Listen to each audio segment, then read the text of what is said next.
እናቴ የወለደችኝ እናቴ ከሷ በላይ የሚሆንልኝ የለም። ከኢትዮጵያ በላይ የሚሆንልኝ አገር አለ ወይ? ለኛ ለኢትዮጵያውያን ከኢትዮጵያ የሚበልጥና ከኢትዮጵያ የሚሻል ሀገር የለም። እንደዛው ኢትዮጵያም ከኛ የበለጠ ሊያስብላት ከኛ የበለጠ ሊጨነቅላትና ከኛ የበለጠ ብሔራዊ ጥቅሟን ሊያስጠብቅላት የሚችል ወይ የሚታገልላት አካል የለም። ይህን ቁርጣችንን እንወቅ ነው። ይህን ቁርጣችንን አውቀን እኛ ኃላፊነቱን መሸከም አለብን። ይህን ኃላፊነት እኛ ልጆቿ ካልተሸከምን ማንም ሊሸከምልን አይችልም።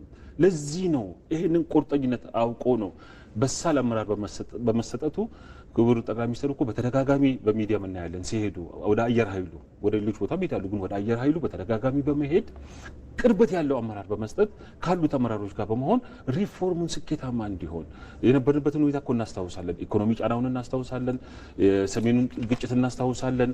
ሀገሪቷ የነበረችበትን እሳቸው ሲመጡ ወደ ስልጣን ሀገሪቷ ኢኮኖሚ የነበረው የወታደራዊ ኃይሉ አቅሙ በምን ሁኔታ ላይ እንደነበረ እኮ በደንብ እናውቃለን እኮ እኛ ሁላችንም እናውቃለን። ከዛ ተነስቶ ወዴት እንደሄደ እናውቃለን። ይህን ያደረጉበት ምክንያት ምንድነው? ከኛ ውጪ ሌላ አካል የለም፣ ምን ጠብቀው አካል የለም።